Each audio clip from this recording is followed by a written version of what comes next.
Try not to hit this mic. Good afternoon, everybody. It's Ray Gibson, and I'm going to end up uploading this to a couple of my channels. So I'm going to skip the nickname that I typically use for my videos because one of my channels knows about the other and the other doesn't. And I have it that way for a reason. Sorry, I'm trying something out new here. If I don't figure out how to do it in a timely manner, because this is the first time I'm doing it. If I never manage to get a pretty cool background going on behind me, then you're going to see a green screen. Otherwise, I will figure out how to combine the background with a video. I've never used iMovie before, so this will be interesting. Anyway, it's Thursday. I don't know the exact date. It's probably the 19th. And it's the middle of the afternoon, so this is not my typical time to be making videos. If you like the content of my videos, go ahead and click the subscribe button, which is down over here. And if you do click that, you'll have to, press your finger until you see all. And that way you'll get all notifications when I upload a video. Since I don't do them that often anymore, there may come a time when I pick the pace back up. But for now, it'll be worth your while to click on that all so that you'll know when I upload a video. Got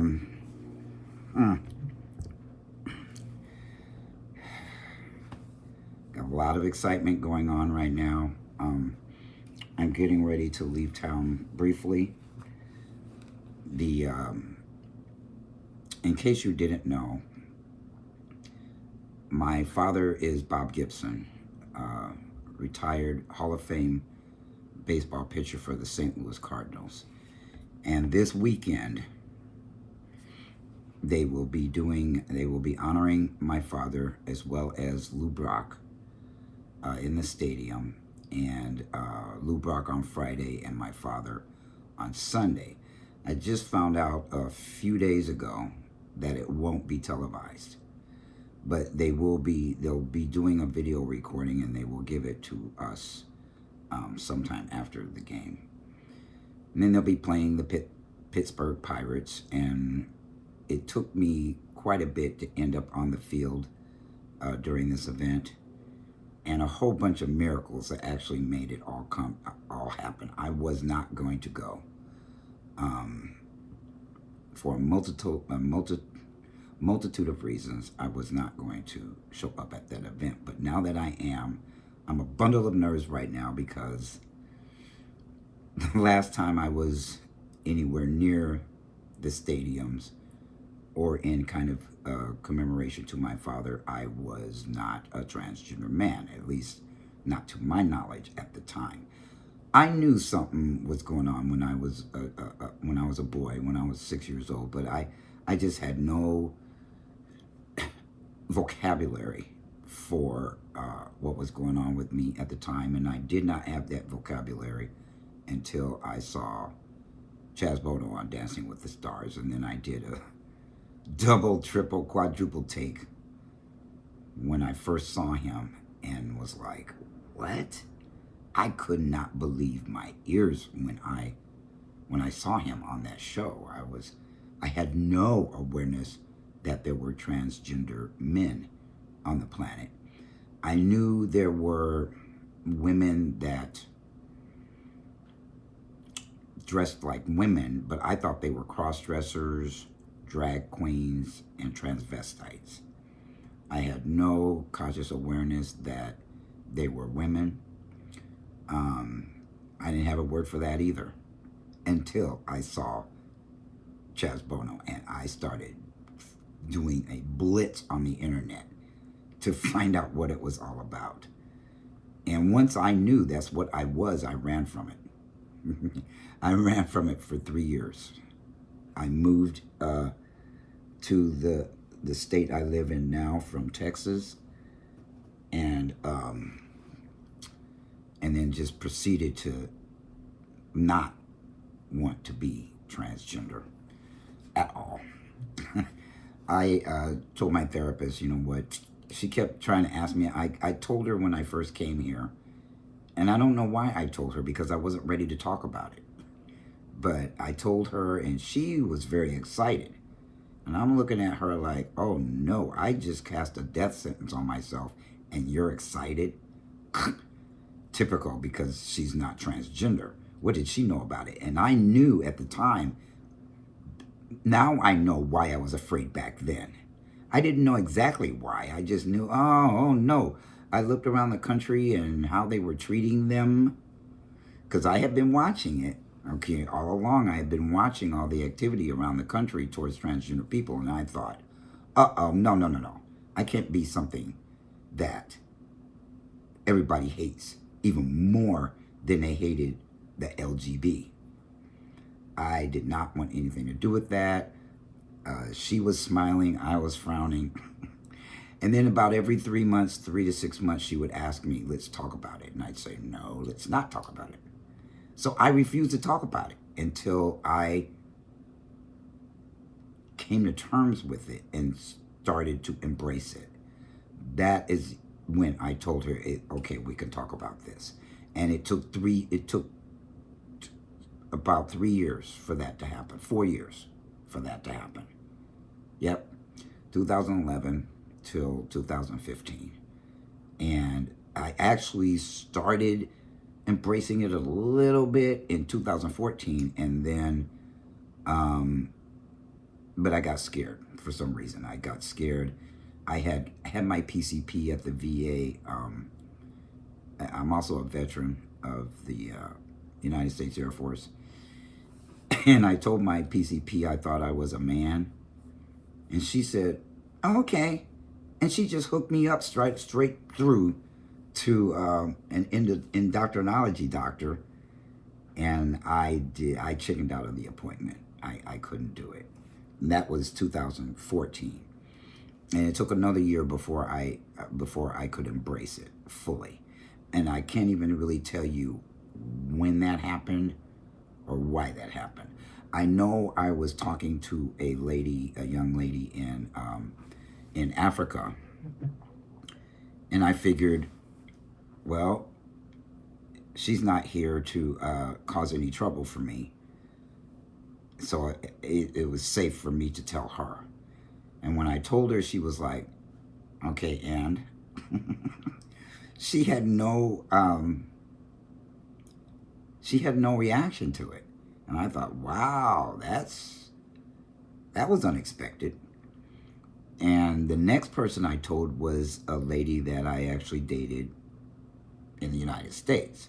I never met that woman from Africa, but the one that I met in the United States, when I told her, she didn't have a reaction either, although she was reacting inside, because, you know, whenever she got mad at me, she'd misgender me, which is the worst thing. You can pull that sexist crap on transgender men, or really transgender women. But I'm going to keep it to my wheelhouse, which is my experiences as a transgender man. And so let me back up to what I was saying about this Sunday. So I'm going to be out there with double-digit thousands of people's eyes on us, on my family, on my nuclear family, and other people that were invited to the event. But I wasn't invited initially, which is why I ended up in a tailspin about it, because I could not believe I was going to be bypassed again. It's the Hall of Fame weekend for the Cardinals, and I was not told about his Hall of Fame induction ceremony. And I was in my 20s, early 20s, I think, when that happened. Somewhere around there. I'm sorry, I didn't have it mapped it out. But I wasn't invited to that, and it really hurt me, and I couldn't believe that there was a potential of that happening again. So I ended up in such a state that I ended up calling the VA hotline. and I talked to a man named Jay. Jay talked to me for an hour and a half, got me calmed down enough to put a hint in my ear to talk to the Cardinals about the event. You know, bypass all the other nonsense going on with my family and just go straight to them. Because they told me when that article got published where I did come out as Bob Gibson's transgender son, they told me they would call me if they were going to do anything in 2021. But they didn't. I ended up calling them. I ended up becoming a pest. I ended up doing all sorts of things that I did not know I was capable of doing because I was so hurt that I was just like, fuck it, I'm not going. But one thing led to another. God performed a few miracles, including my family having my back on this. And I'm talking about the family that was there during my father's rise to fame. They rallied, a couple of them rallied behind me, and then a couple of other miracles happened that I was actually able to travel there. And then in the end, I got the Cardinals to put me and my cousin up in a hotel, and I will be showing up for the first time in public,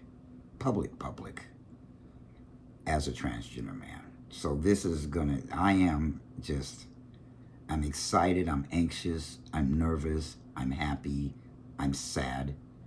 It could be very emotional for me, being out there for the first time,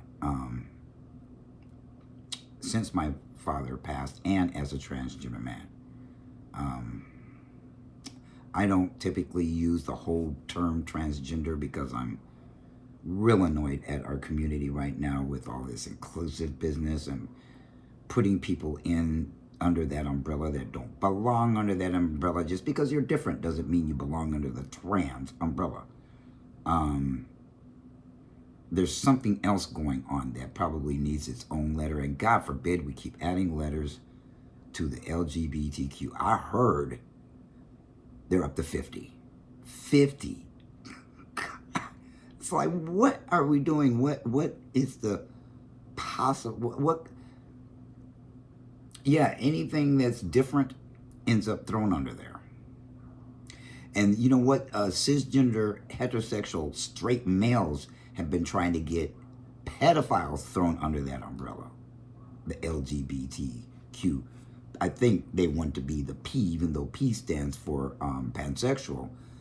It almost got bumped out by pedophiles. But that was disgusting, because they already equate us to them scummy ass people. Even gay men and lesbians, gay men, they equate to that nasty practice of having sex with children, which is bullshit. They just want to smear, religious people want to smear that every chance they get and make it a moral issue instead of just an issue, just something that happens in society.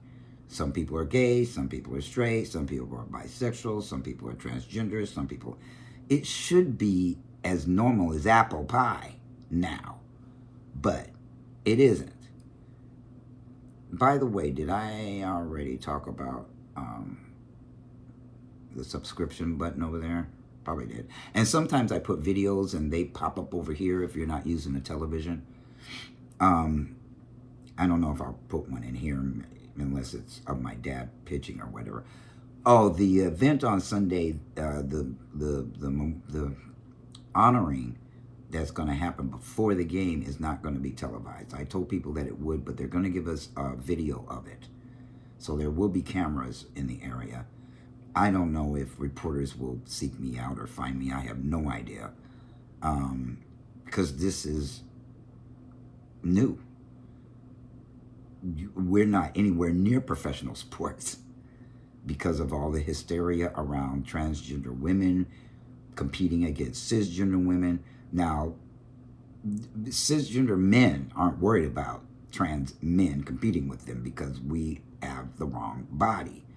We are no threat. We can't even really compete because we don't have the same, everything of a biological born male is different than a biologically born female. Their hand strength, their lung capacity, their feet size, their arm size, their muscular skeleton size, their height, their weight. I mean, the same person, we'll say cisgender man, intersex man, transgender man. Same weight, same height, and everything. A cisgender man is going to be stronger.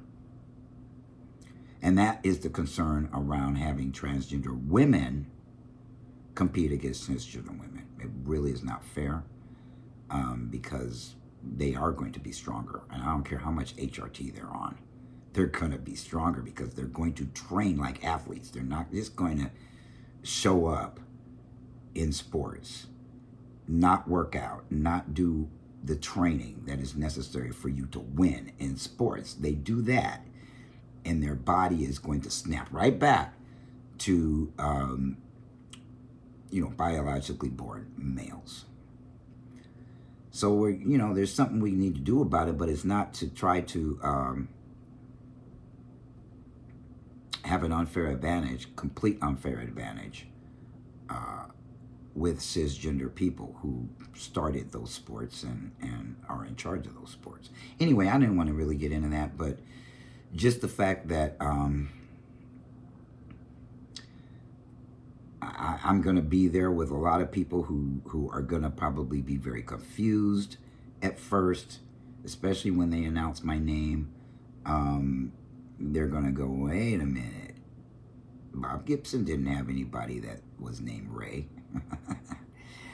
It's going to be a lot of clicking mentally going on with people, fans in the stands, and then when they do figure it out, there may be some people that are upset and offended and whatever. I'm not there to get publicity for being a transgender man. If that happens, it happens. I'm there to put closure on a life that I loved, that I hated, that I adored. I was there. I'm the last living direct offspring of that man who was there during his rise to fame. My mom's gone, my sister's gone, my father's gone. And that makes me... I've had to process a lot in the last year. Truly a lot. And around this issue, around the fact that my father acknowledged who I was on his deathbed when it was too late for us to have a different kind of relationship with each other.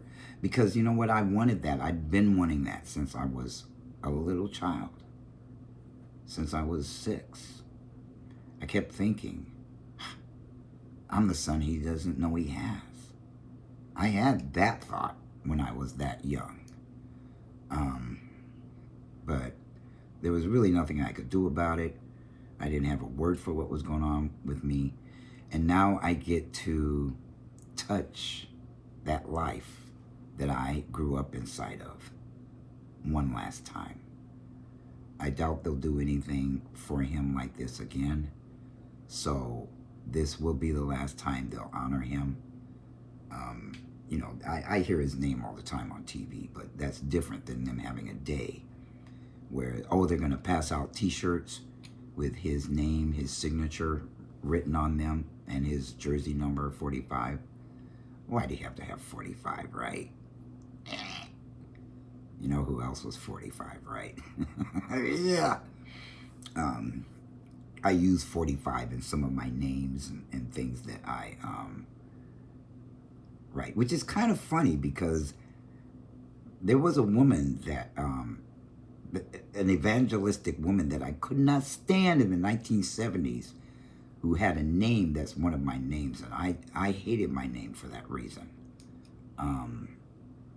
So in a similar fashion, the number 45 has two meanings to me. You know, it not only does it mean my dad's jersey number, but it also means the worst frickin' president these United States has had in my lifetime. I have never seen such a train wreck as that guy. And then he woke up a bunch of other train wrecks in this country. And oh my God, just what is going on in the United States right now? We're at another turning point, folks. Not the 1960s, but similar to the 1960s, because everything that's going on right now is Jim Crowish. If you don't know what Jim Crow is, look it up. Maybe I'll, throw a link up over here somewhere or put it down in the description. What Jim Crow is, if you're too young to even know, or, too young to know what it is, you're not going to be able to remember it because you weren't born yet. But those of us who experienced that, and I was raised partially through that era, are probably in shock that here they come again, afraid of everything to do with the excellence and excelling in this country. The police are on us, citizens are on us, and then we got to deal with all the other aspects that systemic racism is a part of in this country, which there's not one area of life in this country that is not touched by that word and that practice against us.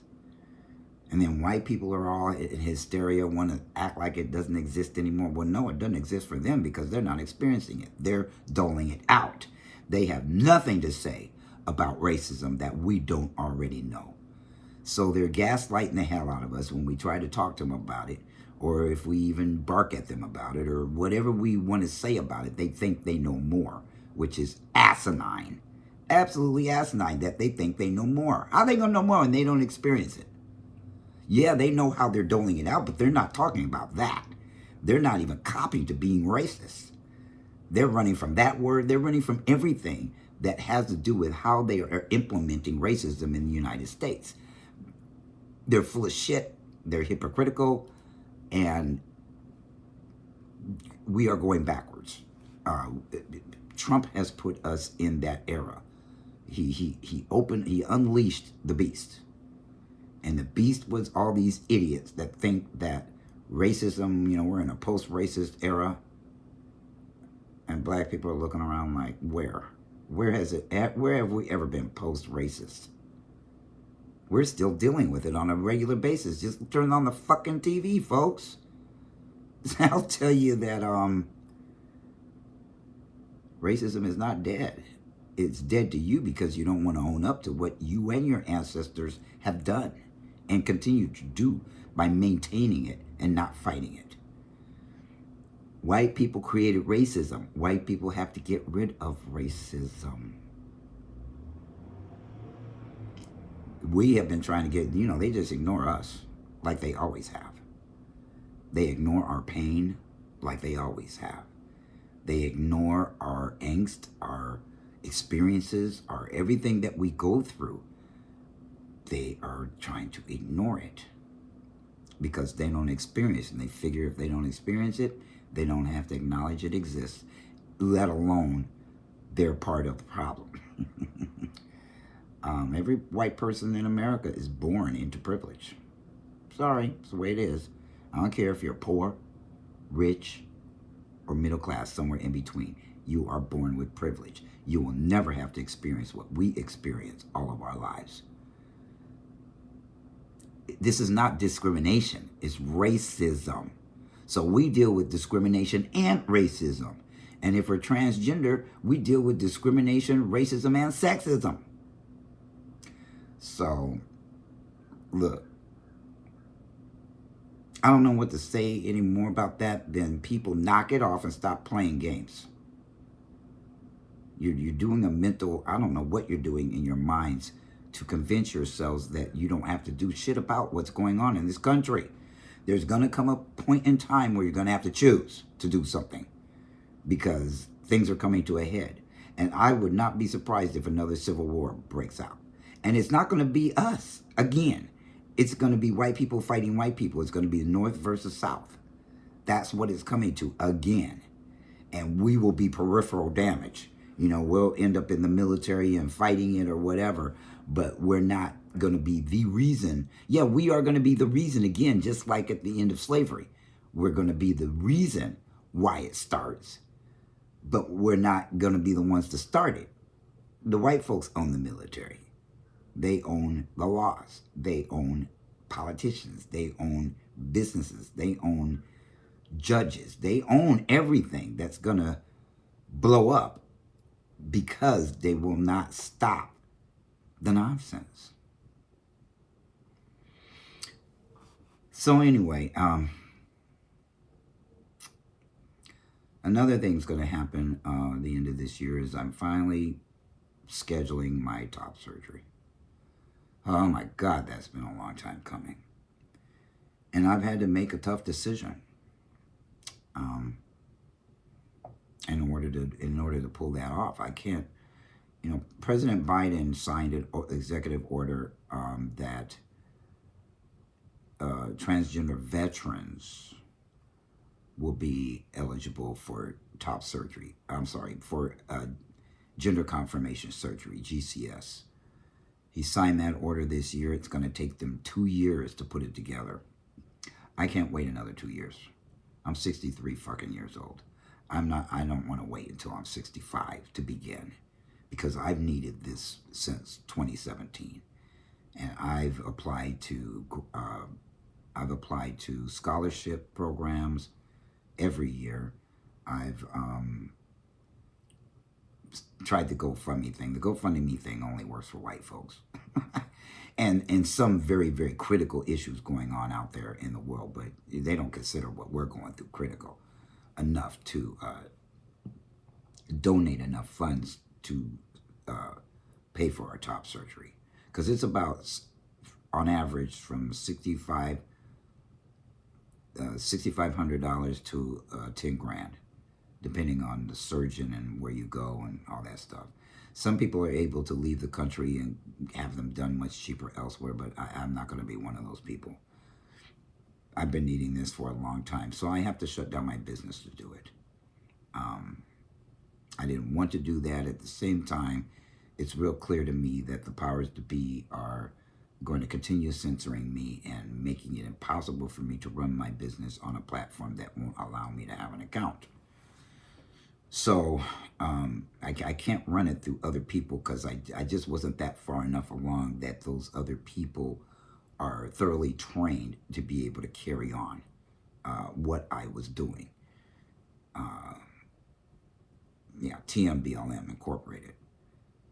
So I'm going to close its doors, and I will be able to pick it back up again with a lot of lessons learned, and the way that I will structure putting that thing back together will be different. Of course, Fucker Book, that's what I call the place, it's got its fingers, is trying to do a global domination thing while censoring people. Really? Fuck Zuckerberg.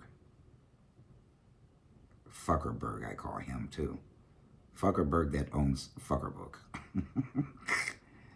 That guy he's as delusional as any white man on the planet. Him and all those other ones that are trying to get off the planet, going up in space and shit when there's people dying of hunger here. You know, the wealthy are so out of touch with what's going on for the average man and woman and other in America that they just don't give a shit. You know, who is that one that went up there recently? Anyway, names are not, I don't care about famous people. I grew up with them, and they were just people to me. Half the time I didn't know their name, they didn't know my name. Yeah, and I have a problem with names too. It's just this mental block that I have from being exposed to so many people in my childhood. I was exposed to thousands of people. And so anyway, yeah, I got all these rich people that are don't know what else to do with their money, so they want to travel to outer space. Yeah, well, we're going to be up there with you when you make the final move to try to get off this planet. There going to be some black folks in there. Watch.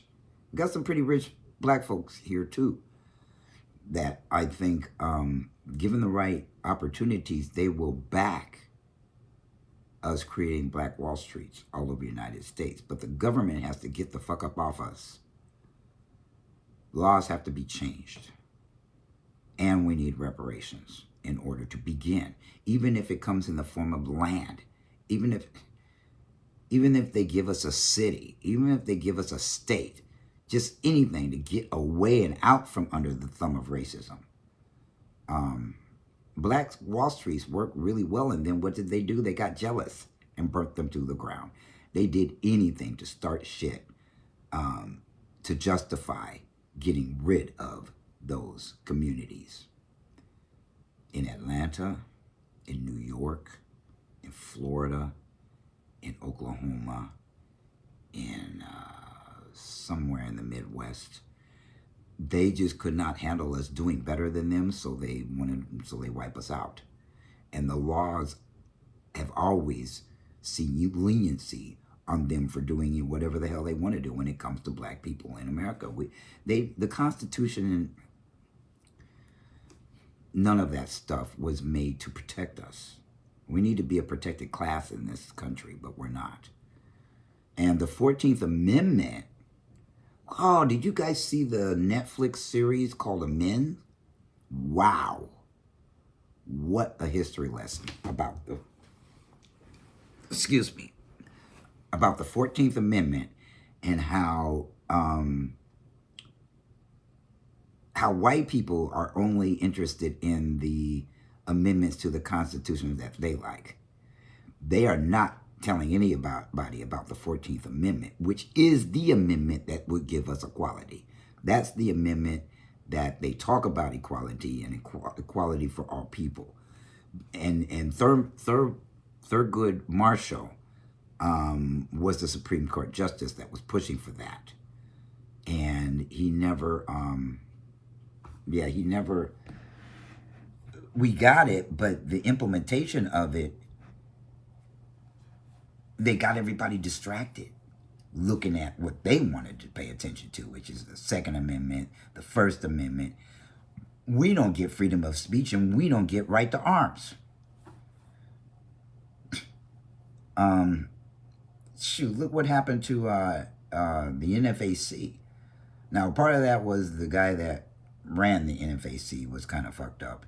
But also, white folks got scared that they saw a whole bunch of black people armed to the teeth and took him out. So that's what happens when we try to get our hands on weapons and guns and stuff like that. So people have taken to making their own. Okay, fine. They want to. We can't show up at the gun shop and buy a bunch of weapons like white people can. Yeah, they would be calling the law on us and everything and anything else. So people have taken to making their own guns if they're capable of doing that, if they know how to do that. So there is just so much going on, and I'm so behind that I'm trying to talk about everything at the one time. But I apologize for that.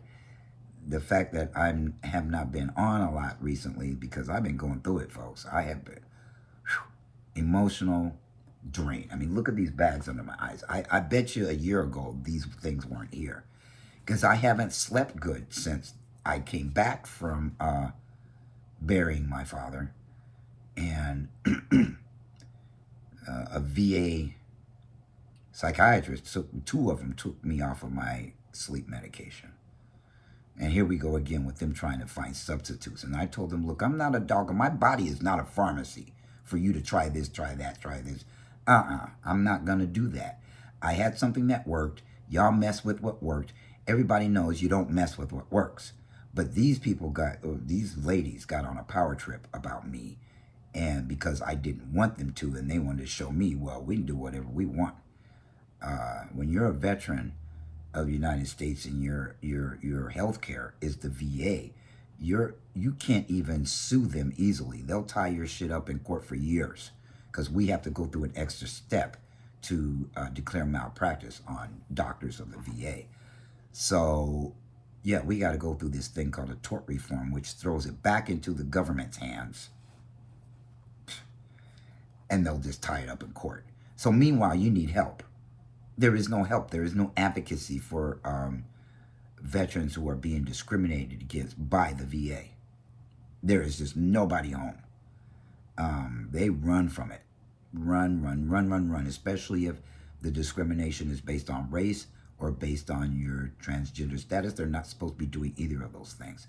So they cover their ass. And they know that they can get away with it for a period of time if you fight it, if you advocate for yourself. Now, how am I going to advocate for myself when I need care? I need sleep. And my sleep pattern is so screwed up. I mean, I can't even tell you how screwed up it is. So I either don't get sleep or I get too much sleep, or I don't get sleep or I get too much sleep, and I don't get sleep, I get too much sleep. And it's just been like that since I lost my dad. So anyway, I've rattled on long enough. People don't stick with these videos when I make them over 30 minutes, but who cares? I'm just saying as much as I can in the time allotted that I make these videos, because I don't do it regularly. I write more often now than I make videos. I write on Medium, and I'm just as feisty on Medium as I am in my videos as I am in person. The reason why I'm making this video at this time in the afternoon is that I just, for the third or fourth time, I can't remember which, probably third time, got to do another diversity training for VA interns. I have a doctor, two doctors, mental health doctors that are in my corner 100%. And they love it when I talk to the interns, because I turn their training into an experience that they've never had. At least that's what I'm told after the fact, after each one that I do them. And I'm welcome back anytime they have the diversity training for their interns. And I put it to them straight, what it's like to be a black transgender man in America with 3 Ks. Yeah, I'm real honest. Well, I don't know how to be anything other than honest. For me to try to hide things and be dishonest, that has always been difficult for me. My parents, well, they can't attest to it now, but they can attest to how I could not lie. Now, my sister could lie with a straight face. They would never know, but I could not lie. Something about me would tell on me. So I would either say nothing, or I'd say something and get caught, because I'm too expressive is what it is. And so maybe my eyes are darting around, or I don't know what they was looking at, but they could tell I was lying. Anyway, I'm real open and forthcoming and honest, and I don't cut around any corners. I don't think about their feelings. I'm not there to do that. I'm there to educate. I'm there to tell them what it's like to be a black transgender veteran, and they love it. They love it every time I come on there, so that's why I keep doing it. If I'm having a bad day, I would love it if I got to do that, because that brings me out of myself and into helping others.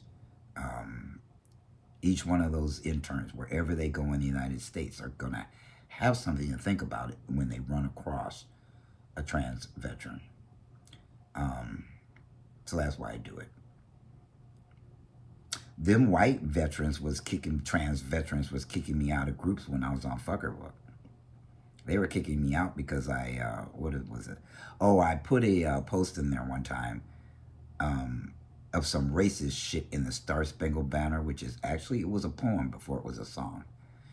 And the third verse of that anthem, what turned into the anthem, was racist and talked about slaves. So why the hell are we, black people, singing that, standing up, putting our hand over our heart, when I know damn well that it is a racist song. They just don't ever say the third verse. But they kicked me out of the group for putting that in there. And then some vet jumped up and got mad. And then he thought he was going to pull rank on me. I said, motherfucker, please. We're not in the military anymore. I don't have to kiss your ass. Ever. At all. Go sit down somewhere. And one at a time they would jump up and try to say something to me. Slap, slap, slap. Okay. Oh, you want some of me? You know, and I was doing that. And they weren't coming to my aid. See, this is the same thing that happens in the police force when black people are in the police force. Is if you come out and advocate against something that they believe in, even if it's just in the right to brutalize us and murder us, you will get tossed on your ear and not supported. Nobody will come to your aid. They'll just sit and watch and see what happens to you. And this goes for being black, being trans, being LGBTQ+. It goes for all of those areas. If you are black, or what they say, POC, BIPOC, they'll just sit and watch you get brutalized by other people. If they're white, they will not confront them. They will not step to them for the most part and tell them knock it off. I've seen it happen a couple of times, but typically not, especially in the two trans veteran groups that I was in when I was there. I'm a radical activist, and there's nothing they could ever do to make me change that because of when I was born, when I was raised, and what I've gone through in my life. Too old to play games, folks. So you all have a great weekend. Tomorrow's Friday, and be thinking about me. Unfortunately, if you tune into the game, you won't see me because the game starts at 1:15, and the ceremonies and stuff will begin to be on the move at 12:30. Unless they weren't telling me the truth. I thought about that. If you see Lou Brock's ceremony on Friday night and you don't see Bob Gibson's family ceremony on Sunday, you know they pulled another funny little thing because I'm going to be there. It's possible, but we shall see. I'm there to honor my father. I'm there to honor a life that I loved and was raised inside of, and to say goodbye to the ballpark, because I'm not the type that will get tickets just to go see a game. I'm not a fan type. I was seeing all that from the inside out, not the outside in. So you guys all have a great weekend, and Ray Gibson is